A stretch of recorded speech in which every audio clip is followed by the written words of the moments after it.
አድማጭ ተመልካቾቼ በዛሬው ዕለት ሁለተኛውን ክፍል የኢትዮጵያን ብሔራዊ ቡድን ውጤታማ ለማድረግ መሰራት ያለበትን በጥናት ላይ የተመረኮዘውን ስራዬን አቀርባለሁኝ። ይኸውም ውጤታማ ብሔራዊ ቡድን ለመፍጠር ለማዘጋጀት ውጤታማ የሆኑ ተጫዋቾችን ማፍራት እንደሚያስፈልግ እሙን ነው። ስለዚህ በመጀመሪያ ሊሰራ የሚችለው በእድሜ ላይ ያተኮረ ስራ መስራት ነው። በእድሜ ላይ ያተኮረ ስራ በፌዝ ይቀመጣል እና በዚሁ መሰረት እኔ 5 ፌዞችን አስቀምጫለሁ። ይህ ከጥናትና ከምርምር ውጤቴ የተገኘ ስለሆነ ይህንኑ እንደሚከተለው አቀርባለሁ። ከ7 እስከ 9 የጨዋታ ፍቅር የሚታይበት የእድሜ ክልል ነው። ይሄን አንድ ክልል ወይም ደግሞ አንድ የእድሜ ክልል አድርገን ልንወስደው እንችላለን።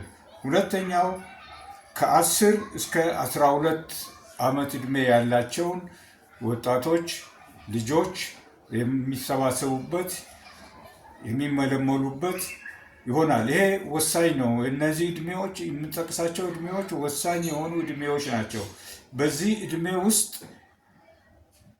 ባዮሎጂካል እድገት አለ፣ የስነ ልቦና ዝግጅት አለ፣ የስነ ምግብ ኒውትሪሽን፣ እነዚህ ዝግጅቶች ሁሉ አብሮ የሚታዩ ነው የሚሆነው። ሶስተኛው ፌዝ ከ13 ዓመት እስከ 14 ዓመት ያለ የልምምድ የሚጀመርበት እድሜ ይሆናል።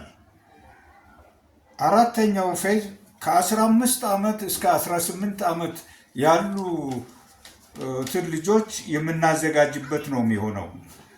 ስለዚህ አምስተኛው ፌዝ ከ19 ዓመት እስከ 21 ዓመት ድረስ ያሉትን ወጣቶች ወይም ደግሞ ደንበኛ ልምምድ የሚደረስበት እድሜ መሆኑን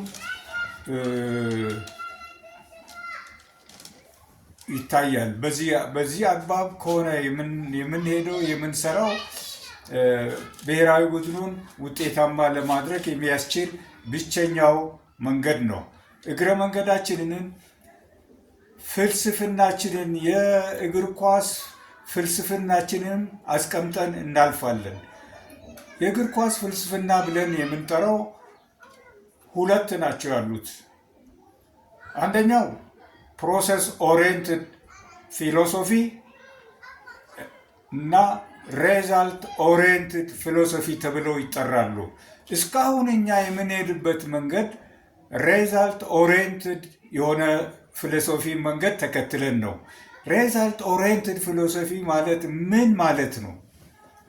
የትም ፍጪው ዱቄቱን አምጪው እንደሚባለው ሁሉ በራሳቸው ጥረት በግል ጥረታቸው የሚመጡትን የሚገኙትን ወጣቶች እና ልጆች እያሰባሰቡ ማሰራት ነው። ይሄ ለዘመናት ስንከተለው የቆየንበት የተሳሳተ የፍልስፍና ዘዬ ስለሆነ ይሄንን አቁመን አሁን በጠቀስኩት 5 ፌዞች መሰረት ተጫዋቾችን እየመለመን የምናሳድግበት ፌዝ የፕሮሰስ ኦሪየንትድ ፊሎሶፊ ይባላል። ይሄ ፊሎሶፊ በጣም ጠቃሚና ዘመናዊ ስፖርት ከተጀመረበት ጊዜ ጀምሮ ይሄንን የተከተሉ ሀገሮች ውጤታማ ሆነው የተገኙበት ስለሆነ እኛም ይሄንን ፊሎሶፊ መሰረት አድርገን ልንሰራ ይገባል። ይኸውም ምንድን ነው? አንደኛ ተጫዋቾች የሚመለመሉ ተጫዋቾች በጥንቃቄ አሰልጣኞች ይቀመጡላቸዋል፣ ይዘጋጁላቸዋል፣ ይመለመሉላቸዋል። እነዚህ አሰልጣኞች በእውቀት ላይ የተመሰረተ ችሎታ ያላቸው መሆናቸውን ማረጋገጥ ያስፈልጋል፣ መመልመል ያስፈልጋል። ሌላ ተጨማሪ ኦሪየንቴሽን የሚሰጥም ከሆነ ኦሪየንቴሽን መስጠት ያስፈልጋል። ስለዚህ ፕሮሰስ ኦሪየንትድ ፊሎሶፊ የምንከተል ሳንወድ ይሄንን መንገድ በእድሜ የተከፋፈለ የስልጠና የኮችንግ ፊሎሶፊ ተከትለን የምንሄድ ከሆነ ይህንን መንገድ ተከትሎ መሄድ ምን ውጤት እንደሚያመጣ የምናይበት ይሆናል። ይሄው ማለት ምን ማለት ነው? ኦሎምፒክን መሰረት ያደረገ እድሜ ጊዜ ኦሎምፒክን መሰረት ያደረገ ምንድን ነው? 4 ዓመት፣ 8 ዓመት፣ 12 ዓመት፣ 16 ዓመት እንደዚህ እያለ ይሄዳል በኦሎምፒክ እድሜ እና አሁን በሁለት ኦሎምፒክ ብሔራዊ ቡድኑን ጠንካራ እናደርጋለን ብለን ከተነሳን ከየት ጋር ነው መጀመር ያለብን? ከመጀመሪያው ፌዝ ከሆነ 9 ሲደመር 8 17 ዓመት ሲሆን ብሔራዊ ይህ ነባራዊ ሁኔታዎች ጋር ከኛ ነባራዊ ሁኔታዎች ጋር ይገናዘባል ወይስ አይገናዘብም ብለን ደግሞ ማጤን ይኖርብናል። በሚቀጥለው ፌዝ ላይ ያለው ከ10 እስከ 12 ዓመት ነው። ምናልባት ከዚህ ጋር ቢጀመር ይሄ ኤሌመንተሪ ስኩል የሚሆኑበት የሚደርሱበት ጊዜ ነው የሚሆነው። በዚህ በ12 ላይ 8 ዓመት ሲጀመር 2 ኦሎምፒክ ማለት ነው 20 ዓመት ይሆናል። እነዚህ ልጆች በ19 እና በ20 ዓመታቸው የተጠናቀቀ እውቀት አግኝተው የዳበረ ቴክኒክና የታክቲክ የአካል ብቃት ዝግጅታቸውን ጨርሰው ጠንካራ የሆኑ ክለቦች በሀገራችን ውስጥ እየተመሰረቱ ያውን ባለፈውም እንዳልኩት ከነማ መሰረታችን ነው። ከነማ ቡድን ብለን ስንል የመንግስት ድጋፍ ያለበት ነው። መንግስት ደግሞ ይሄ ኃላፊነት ያለበት ስለሆነ አሁንም ይሄንኑ እየሰራ ስለሆነ በ8 ዓመት ዕድሜ ውስጥ በ8 ዓመት ጊዜ ውስጥ የተጀመረው የብሔራዊ ቡድኑን የማብቃት ህፃናት ላይ ያተኮረው ስልጠና ውጤታማ የሚሆንበትና የምናይበት ነው የሚሆነው። ይሄ እንግዲህ በየጊዜው እየተገመገመ ከአንዱ ፌዝ ወደ ሌላው ፌዝ ሲሄዱ የመጀመሪያውን ፌዝ ስራ እንደገና እያጠናከሩ እንደ መግቢያ እያጠናከሩ ትራንስፈሩ ፖዚቲቭ እንዲሆን ወደ ሁለተኛው ፌዝ ይካሄዳል። ከሁለተኛው ፌዝ ደግሞ ወደ ሶስተኛው ፌዝ በምንሄድበት ጊዜ ሶስተኛውን ፌዝ ከመጀመራችን በፊት የአንደኛውን የሁለተኛውንና የሶስተኛውን ፌዝ ኮንቴንቶች እንደገና ሪቫይዝ እየተደረገ በዛ አግባብ እንዲቀጥሉ ይደረጋል። ከሶስተኛው ፌዝ ወደ አራተኛው ፌዝ ደግሞ ስንሄድ እነዚህን እስካሁን የመጣንበትን የአንደኛውን ፌዝ የሁለተኛውን ፌዝ የሶስተኛውን ፌዝ እንደ ቼን እንደዚህ ተያይዘው እንዲሄዱ እያዳበሩት እንዲሄዱ አንድ ቦታ ላይ ሰርቶ ማቆም አይቻልም። ኮንቲኒቲ ያስፈልገዋል። ስለዚህ አሰልጣኝ እነዚህን ተጫዋቾች እነዚህን ታዳጊዎች እንደዚህ ፍሎ ባለው መንገድ አያይዞ እየኮተኮተ በስነ ልቦና ሰዎች ድጋፍ በኒትሪሽን እውቀት ባላቸው ሰዎች ድጋፍ እየተደገፈ ይሄዳል። በአራተኛው ፌዝ ላይ ስንደርስ የአንደኛውን የሁለተኛውን የሶስተኛውን አያይዘን አራተኛውን ፌዝ እንጀምራለን ማለት ነው። ከአራተኛው ፌዝ ወደ አምስተኛው ፌዝ በምንሄድበት ጊዜ ጠንካራ ክለቦች በሀገሪቱ ውስጥ ይመሰረታሉ። እነዚህ ጠንካራ ክለቦች በእኔ ጥናት አሁን ያለ የከነማ ቡድን ነው። ይሄ የከነማ ቡድን ህዝባዊ ይሆናል። እንዴት ነው ህዝባዊ የሚሆነው? ልጆቹ በከነማ ስለሚደራጁ ከነማ እነዚህን ፌዞች ሁሉ አሰልጣኝ ተቀጥሮላቸው እየሰሩ ኮንቴንት ተቀምጦላቸው ካሪክለም ተቀምጦላቸው እየተሰራ የሚሄድ ሳይንሳዊ የአሰራር ዘዴ ነው። ሳይንሳዊ የአሰራር ዘዴ ደግሞ ምንድን ነው? ከዚሁ ስራ ጋር በተያያዘ የሳይንሳዊ የአሰራር ዘዴ ከጀመሩበት ጊዜ ወቅት ጀምሮ ስልጠናው እየተካሄደ ከምን ደረጃ ጀምሩ ይለካል። ሳይንስ ማለት በስልጠና እሳቤ ሜዥረብል የሆነ ኳንቲፋይብል የሆነ ነገር ማለት ነው። ሌላ ምንም ምስጢር የለውም። ያንን ሜዥር አድርገን ሪከርድ አድርገን በተከታታይ የምንሄድ ከሆነ በአንዱ ፌዝ የተማሩትን ሁለተኛው ፌዝ ላይ ሲመጡ ያጠናክሩታል። ሁለተኛ ፌዝ ላይ ሲደርሱ የአንደኛውን ፌዝ አጠናክረው ይሄዳሉ። ከሁለተኛ ወደ ሶስተኛ ፌዝ ሲሄዱ እነዚህ እየተለኩ እድገታቸው እንዴት እየተከታታይ እየሆነ እንደሚሄድ የምንገነዘብበት ነው። ይሄንን በኤቪደንስ ኦፍ ትሬኒንግ በሚባለው መጽሔት ወይም ደግሞ ሰነድ ላይ ተመዝግቦ የእያንዳንዱ ተጫዋች እድሜ የሚያሳየው የፐርፎርማንስ ጥራት እየተመዘገበ ወደ እስከ 5ኛው ፌዝ ድረስ ይሄዳል። ይሄ 5ኛ ፌዝ ደግሞ ጠንካራ ክለቦች ተፈጥሮ አገሪቷ ውስጥ እንግዲህ ብዙዎቹ አገሮች የሚከተሉት ይሄንን ነው። እኔ ይሄንን ጥናት ሳዘጋጅ የመሀል አውሮፓ ቀደም ሲል የምስራቅ አውሮፓ ሀገሮች የሚባሉ ሶሻሊስት የተባሉ ሀገሮች፣ የካፒታሊስቶቹ ሀገሮች የኤዥያን ልምድ፣ የአውስትራሊያን ልምድ እነዚህን በማቀናጀት የወጣ የዕድሜ ክልል ያዘጋጀሁት የዕድሜ ክልል የምርምር ውጤቴ ነው። ይህንን እንግዲህ ለውይይት ቀርቦ እየዳበረ በውይይት እየዳበረ እየታከለበት ለሀገራችን ትልቅ ሰነድ ይሆናል። ይሄንን በምናደርግበት ጊዜ ሲስተም እየዘረጋን መሆኑንም መዘንጋት የለብንም። ሲስተም ማለት ይሄው ነው፣ ሌላ ነገር ምንም የለው። እንደ አንድ ሀገር የመንግስት ስርዓት የአንድ ሀገር የማንኛውም ሀገር የመንግስት ስርዓት ሲስተም መዋቅራዊ ነው። መዋቅራዊ እንዴት ነው? ከላይ ጠቅላይ ሚኒስትር፣ ምክትል ጠቅላይ ሚኒስትር፣ የገንዘብ ሚኒስትር፣ የጤና ሚኒስትር፣ የስፖርትና ወጣቶች ሚኒስትር እያለ ሚኒስትሮቹ በሙሉ ድርሻ ተሰጥቷቸው የሀገሪቷን የህዝብ ፍላጎት የሀገሪቷን እድገት በዚህ መንገድ እንደሚቆጣጠሩት ሁሉ ይሄም መዋቅራዊ ነው። ስልጠና ኮቺንግ መዋቅራዊ ሆኖ ይቀመጣል።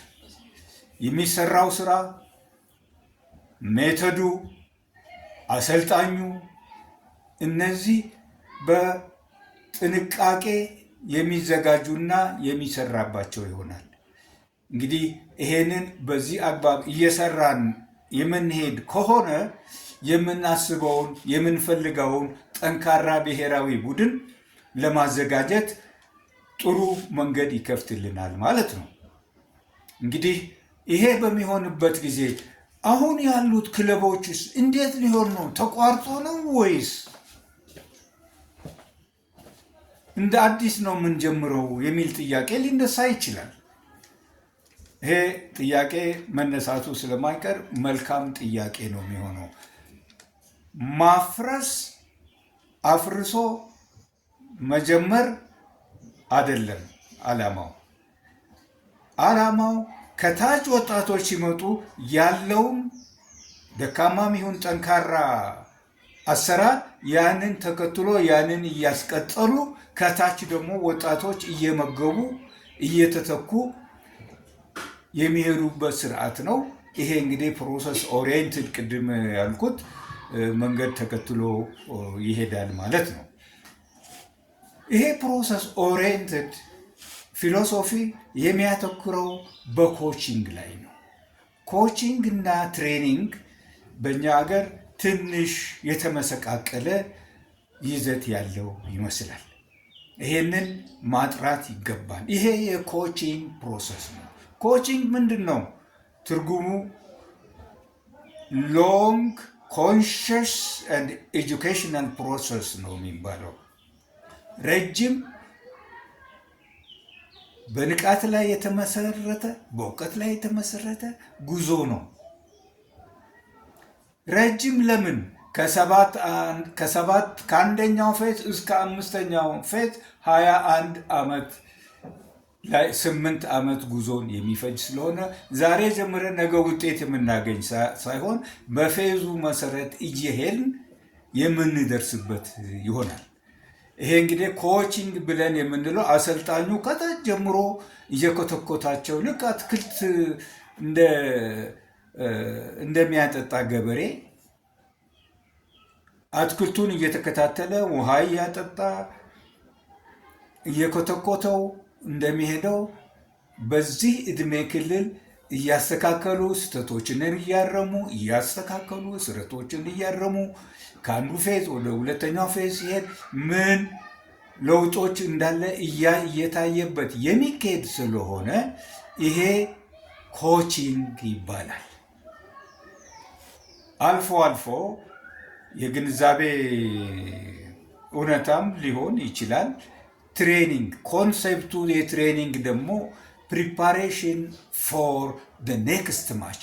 አሁን ስለ ጨዋታ አይደለም፣ ስለ ተጫዋቾች በደረጃ እና ደረጃ ቴክኒካዊ እውቀታቸውንና ታክቲካዊ ብቃታቸውን ከአካል ጥንካሬ ጋር ከስነ ልቦና ጋር እያሳደጉ የሚካሄድበት አቅጣጫ ስለሆነ ይሄ ኮቺንግ ይባላል። ትሬኒንግ ካል ክለብ ነው።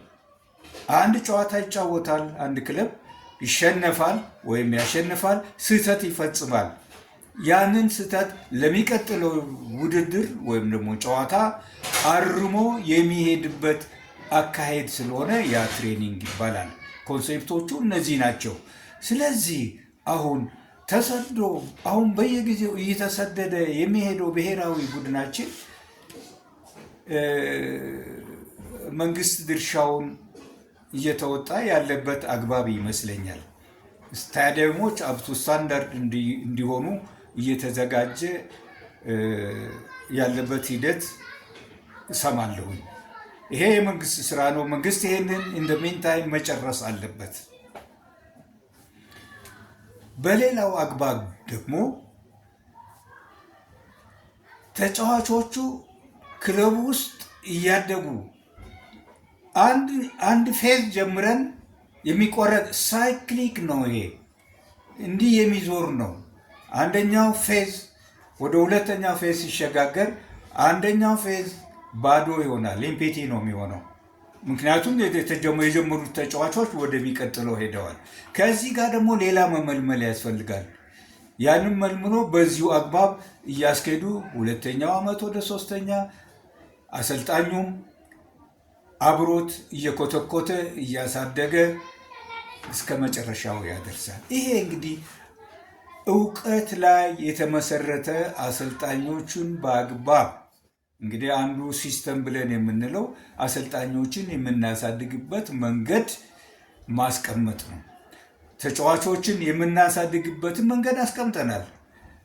አሰልጣኞችን ደግሞ የምናስቀምጥበት መንገድ በየጊዜው ስልጠና መስጠት፣ የፊፋም ስልጠና ሊሆን ይችላል፣ ወይም ደግሞ ኢንቫይተር ተደርጎ ሌሎች ሙከራዎች እየተደረጉበት አሰልጣኞቹን ብቃታቸውን እያከሉ የሚሄዱበት ነው።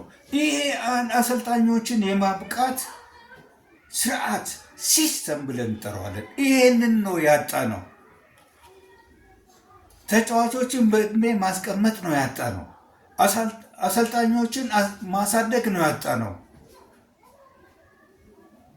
እንግዲህ እነዚህ አሰልጣኞችና ተጫዋቾች ካደጉ ምን ይቀራል?